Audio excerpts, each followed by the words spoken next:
Tristana. So already G2 trying to force that AD carry meta, banning away the Tristana.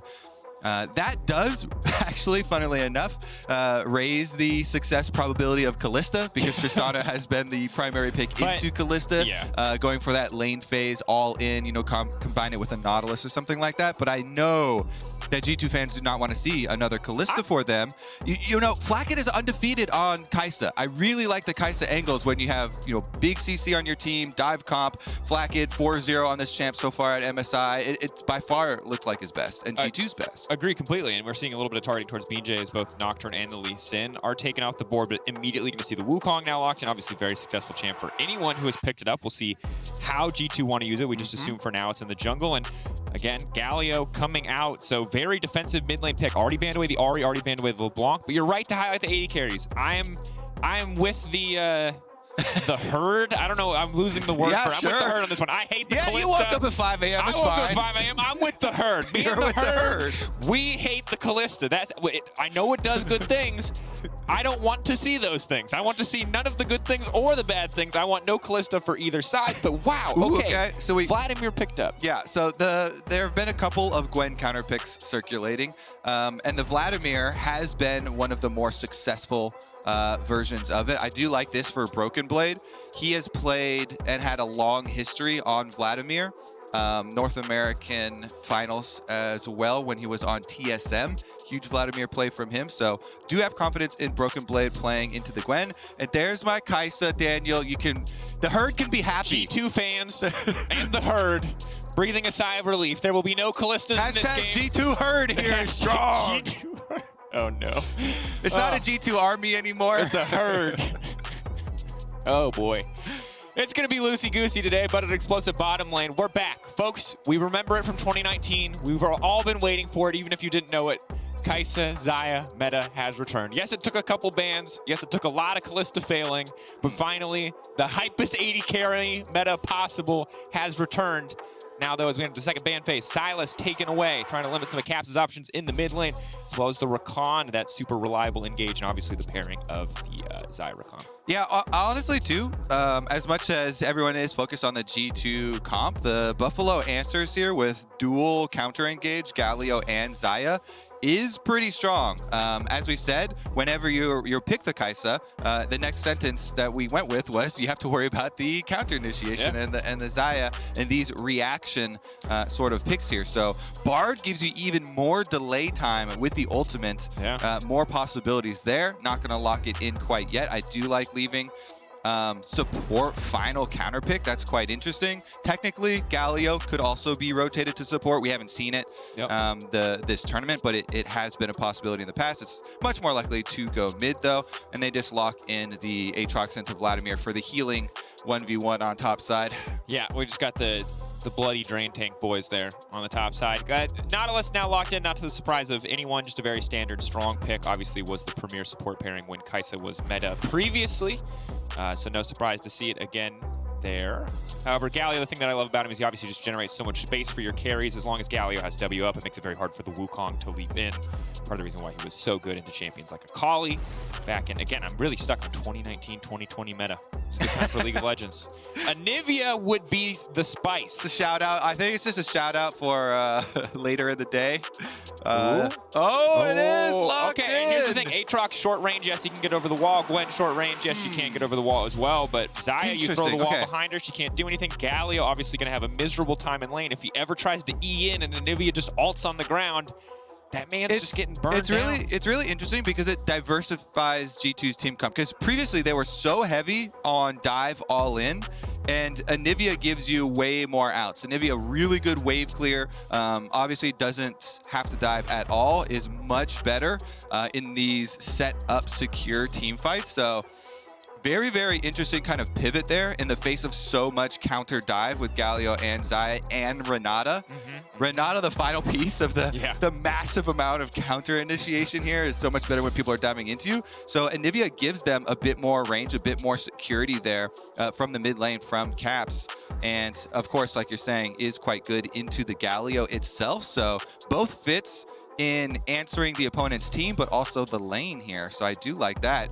Very interesting and important game here as well for G2 with the race for that third and fourth spot moving towards semifinals. And of course, the win here does secure G2 at least a tiebreaker game for knockout stage. Obviously, the specifics will discover more as the day continues and as more matches are played. For now, Saigon Buffalo playing to upset the apple cart. Wow. The herd. The herd. Sleep-deprived me has a lot of weird phrases. That's all I will say. So we're going to see how it works out. The Navy obviously did fantastically the first time in Stage 1 up against EG. We'll see how it fares against Saigon Buffalo. And a huge, huge game. And I feel like Saigon Buffalo yesterday playing...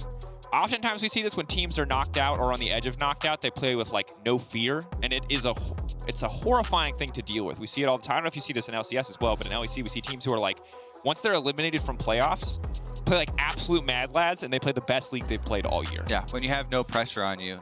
We definitely did see that. We saw that from TSM starting to finally get some wins after they were fully eliminated. I was more curious about what was Yanko saying in that shot.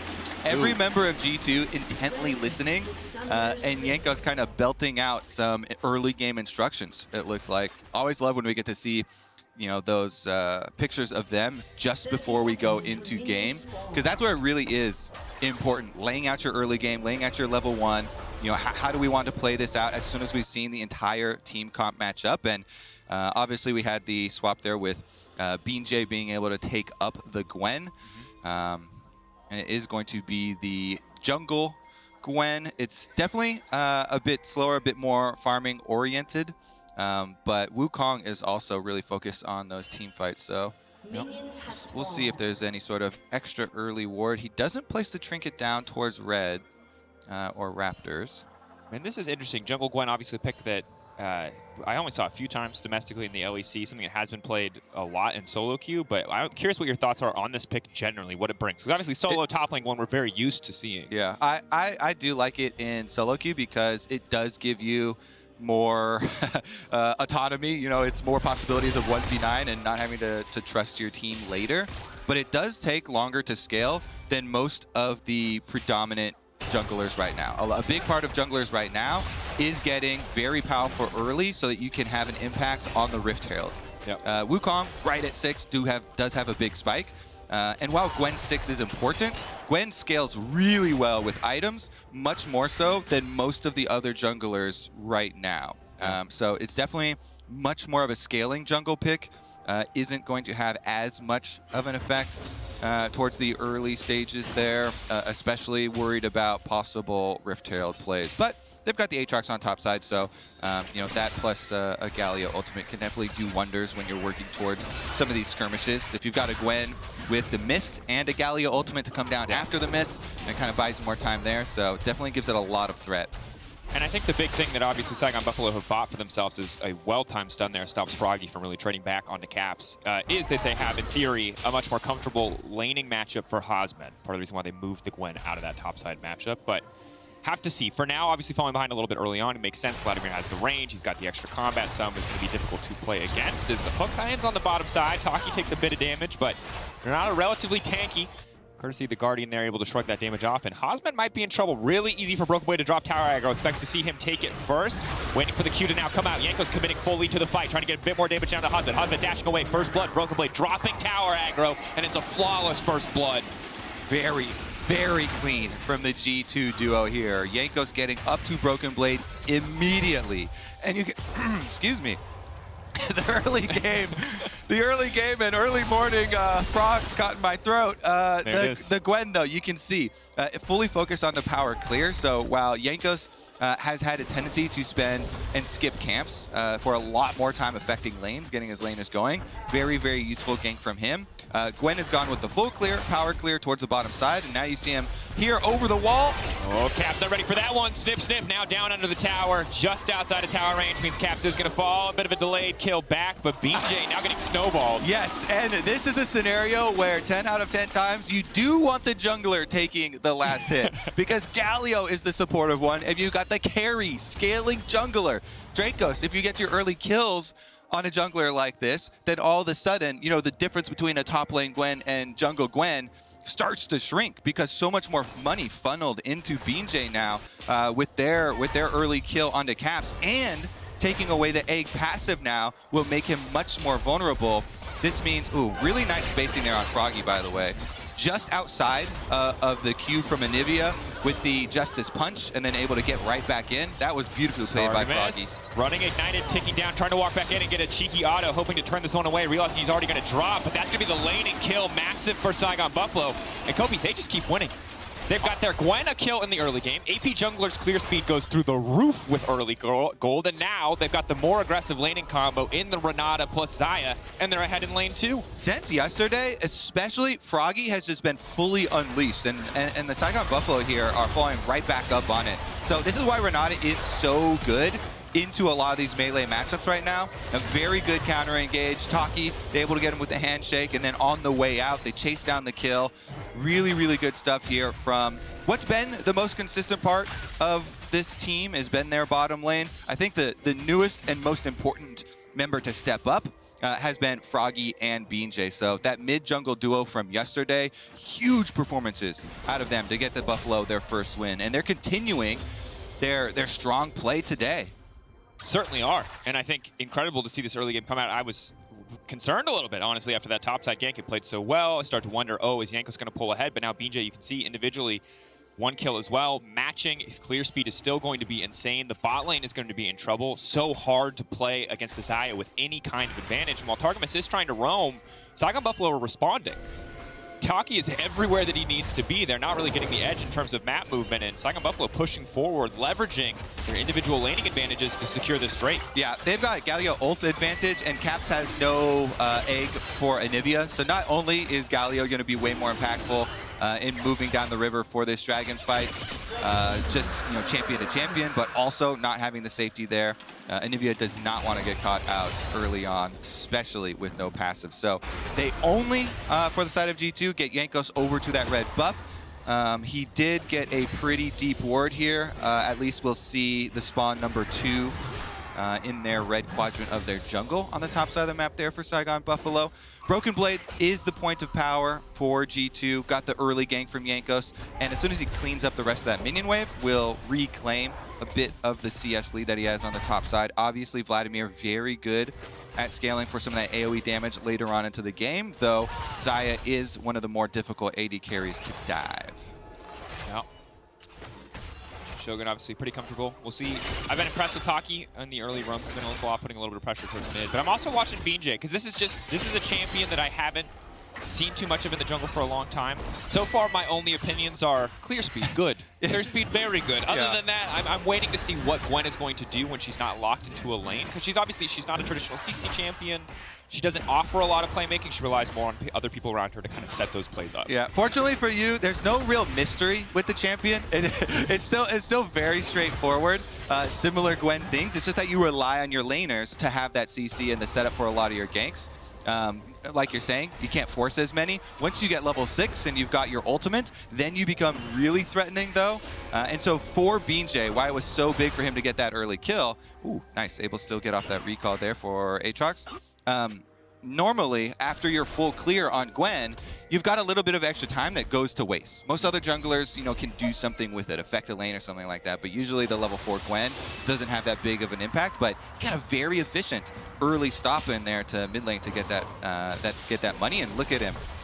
Build path here accelerated. But for G2, this Herald that we mentioned and the difference between the two junglers, Jankos takes no hesitation, starts up that Herald. They've got a control ward on it, and since the Buffalo have committed 2 members to stay bottom, they should for sure just give up this Rift Herald. It's only really counting how many turret plates do you get in payment for it, because G2 will pay that price on the bottom side. 2 turret plates in total have been taken, though already a lot of damage was done after that early kill. Yeah, it's so hard now for Flash to step forward as long as those feathers are down. You can see Targamas looking to lock in. Hey, we were talking about TSM earlier.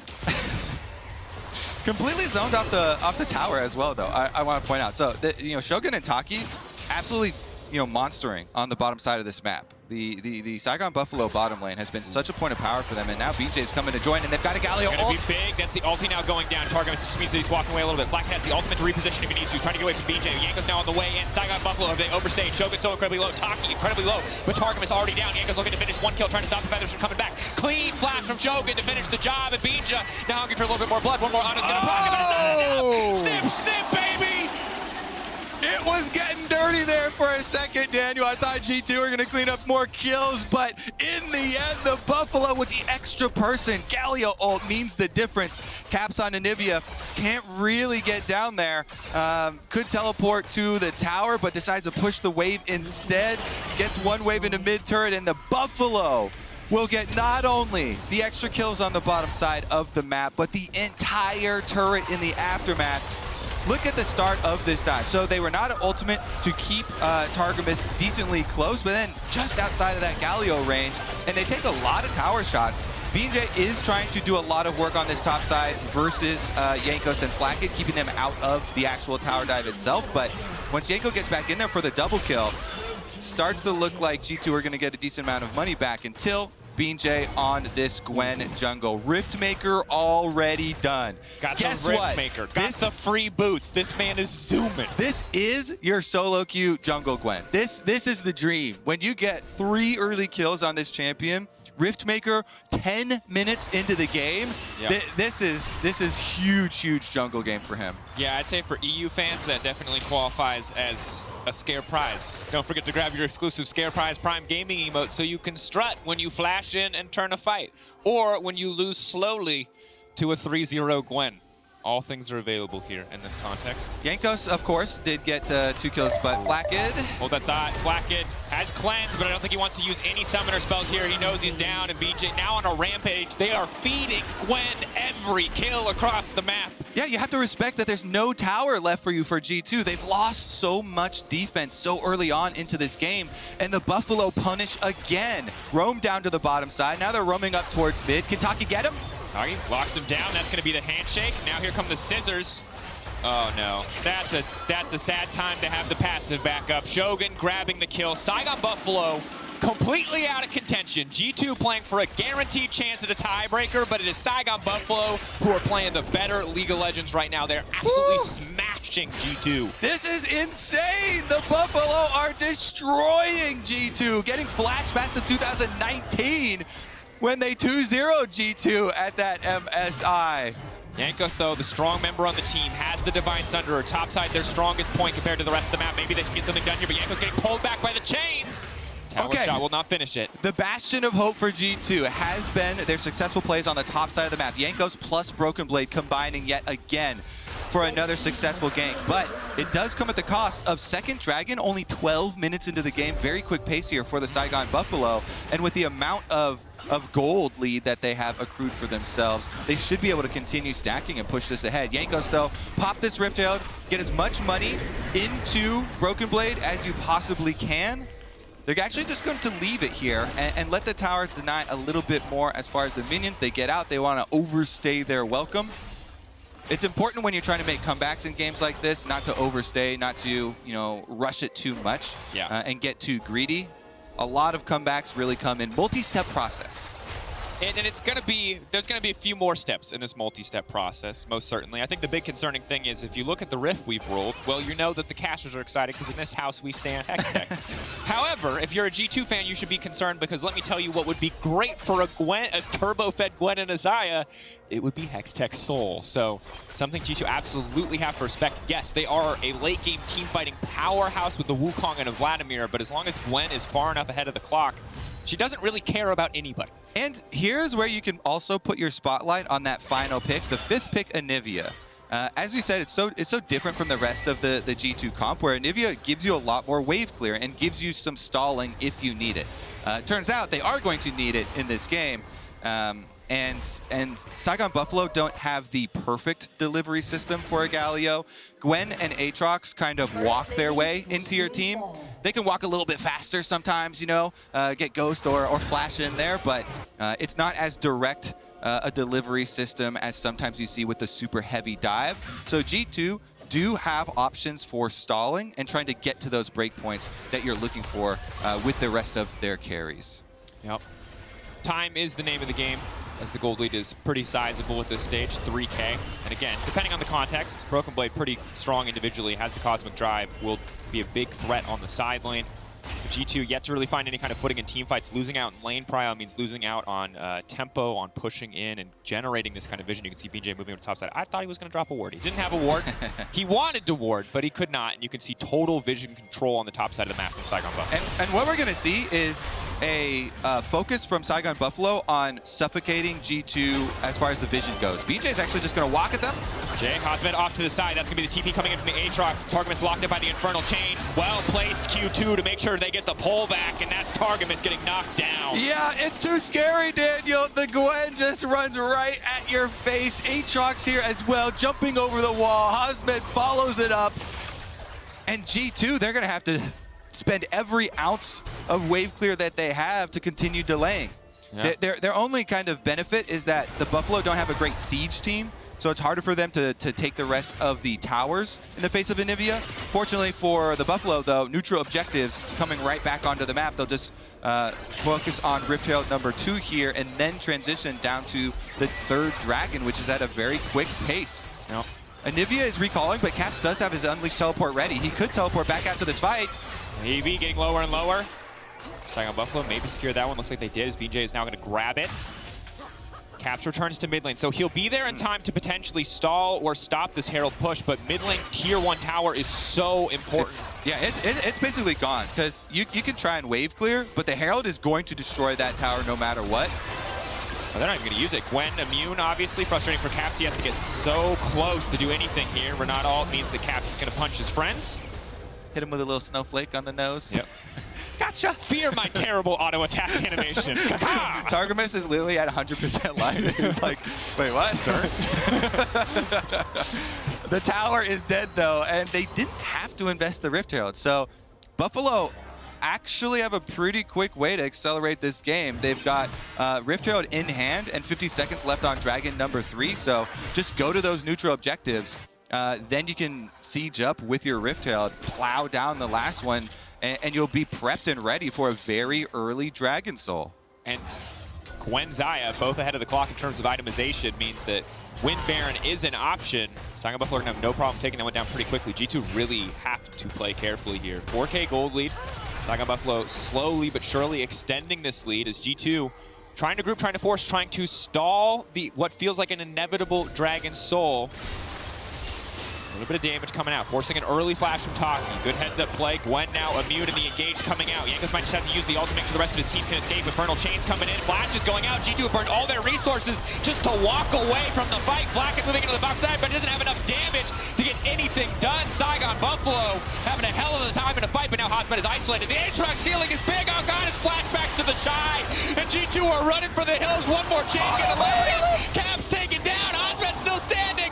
BJ up as well. So far, G2 only losing Targamas, but now the rest will fall. 3 members down in an instant, traded for the life of Hosmed. Saigon Buffalo are rolling G2. Vietnam is here to stay, Daniel. The Saigon Buffalo crush G2. They'll pick up the Dragon Soul point, and they're going to take more than that. Rift Herald is also popped. It's so terrifying for G2. We'll get a replay, I'm sure, but the start of that fight is just them running and burning all of their cooldowns just to get away. But Saigon Buffalo don't let them get away, Kobe. They just keep going for more. They certainly do not. I think we undersold the Gwen and Aatrox running at you strategy because it is terrifying. VJ and Hosmed right over the top of that wall. Huge, huge chase down, and G2 scrambling to get out of their own jungle here, unable to do so. BJ just nice hook, immunes it, and then charges forward right on Jankos. As you said, the defensive ultimate from Jankos to try and buy space, but then they just flash in. Froggy following with the Galio, creating so much space behind these 2 divers. And then, while Broken Blade is left alone, trying to take down the backline over there, they still have the Galio ultimate to protect Shogun. And so he's not able to get the assassination off. Hosmed lives so long with the Aatrox killing and able to egg Caps really early into this fight. So BJ, even though he gets low there on the Gwen, snip, snip, heals right back up, chops them all right back down to size. And this game is out of control so quickly. Hosmed with the massive man. Aatrox damage. And if you also value damage taken, damage soaked as a frontline, which I do, he's also right up there on the very top of that chart with all of the healing he was able to output. Huge stuff there from Hosmed. Gore Drinker, Hex Drinker Shield as well coming in for him. And I think at this point, you look at the itemization, and it's just so hard for G2 to do anything. They even had 3 members of Saigon Buffalo fighting into a funnel, fighting into a fully charged Anivia ult, and they could not get a winning fight. They could not get an advantageous situation. So things are only going to get more difficult. Sole point on the board for Saigon Buffalo. Jankos can look to get something done. He is still strong individually, a bit behind in terms of XP, but in terms of itemization, he is very much ahead. Froggy now running as Jankos wants to finish this kill in isolation. Shogun coming down. Galio going to try to use him to escape, and Jankos is on a CC, so Froggy's tick, he's still standing. Froggy leaps to safety. The Saigon Buffalo team, I want to take a moment too as well, because so much emphasis has been put on, you know, learning at this international event, you know, for the super young members of Evil Geniuses, but as well, this Saigon Buffalo team, overall, they are the youngest average age of any team here at MSI.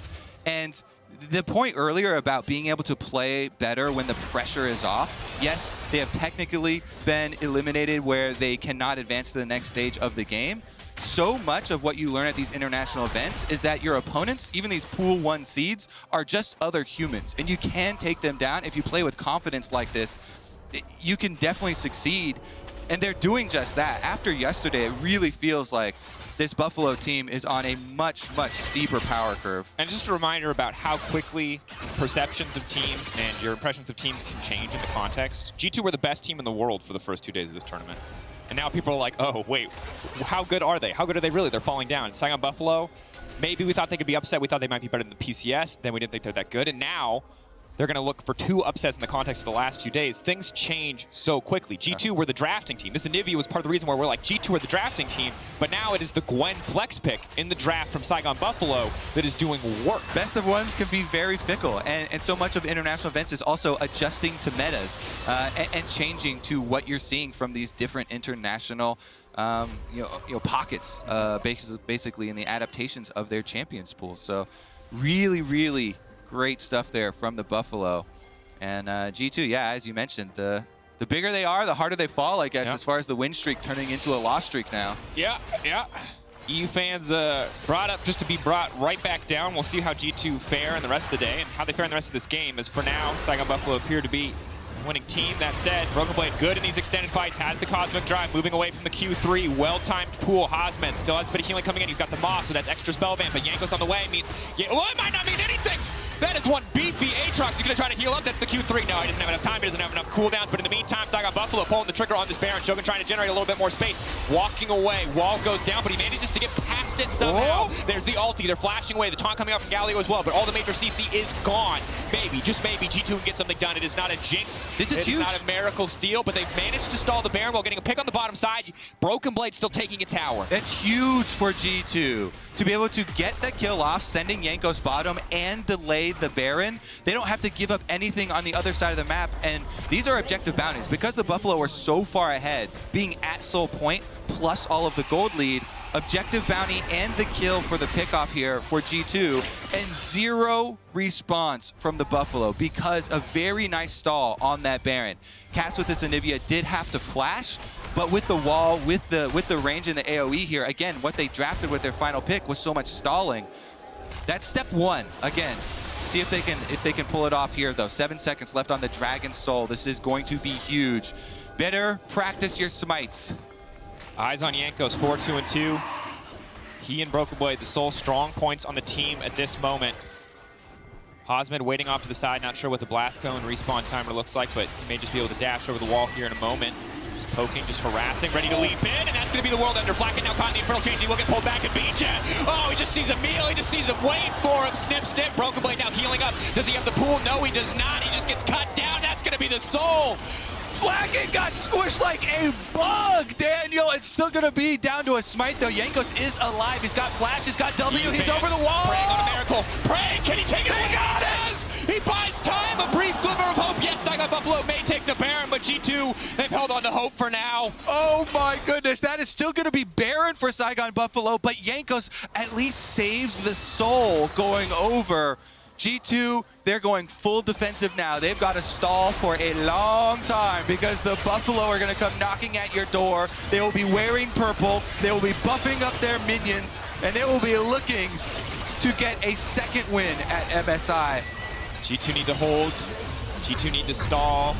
G2 need to buy as much time as humanly possible because the Saigon Buffalo are coming, and they have not stopped once in this game. 6-0-6 for BJ, 4-0-6 for Shogun. This team is unstoppable.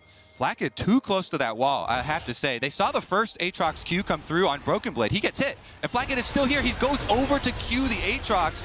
Cosmet just jumps over, lands the chain. Beautiful Infernal Chain, and Flacket tried to flash into the corner. He does not flash to the side of the Infernal Chain area. He gets pulled back. He flashes still inside the Infernal Chain area, gets pulled back and annihilated as the Gallia ult comes down.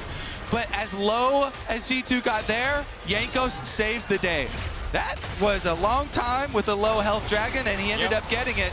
Makes it work. Targamas getting pulled back, half his own wall, potentially turning him against him. That's going to be the ulti now coming out.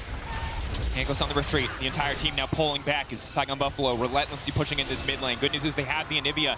If any champion can stop a Baron Siege, it is certainly this one. But Jankos waiting off to the side, looking for any kind of window of opportunity. BJ now immune, potentially overstaying. Galio coming in, G2. I don't think you can take this fight. You can't afford to leave your base. Caps and Egg on the other side of the wall is just going to get cut down. G2, all you needed to do was buy time, but you picked a fight anyway, and now everything has fallen apart. G2, the last glimmer of hope, the steal from Jankos amounts to nothing because Saigon Buffalo will not stop. Yes, they are 1-7, but you cannot afford to underestimate the VCS. This is Vietnam Unleashed! Another win at MSI. The Saigon Buffalo are coming for those Nexus turrets. Broken Blade and Targamas will be the only G2 members left alive to try and defend.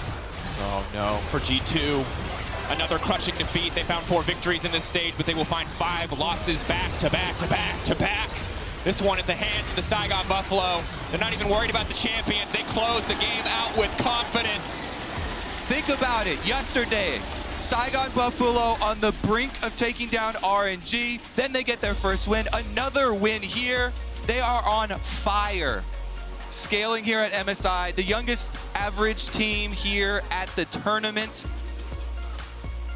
And they indeed took notes for the beginning.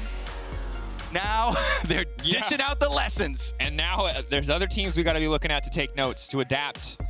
For G2, they're not out there. That could have been a guaranteed, at a minimum, tiebreaker at the end of the day. But things are only going to get harder as the day continues. Tiebreaker situation's more complex. Saigon Buffalo winning here, and really credit again to the VCS. Always an incredibly entertaining region to watch, always a region that has been capable of upsets, but when this is your second seed and they've developed so quickly in the context of what is a very short tournament, that's an amazing thing to watch. And it's not just, oh, look at how aggro they are. Look at these crazy scrappy fights. This is intelligent drafting, swapping the Gwen to the jungle, out of the matchup with Vladimir, into the jungle, having confidence. BJ picking it up, going for the early kill. Full clears his route on Gwen over to the mid lane with the perfect setup from Froggy. Justice Punch just out of the Anivia range, then back in to get the CC to set him up. Beautiful execution on a great plan.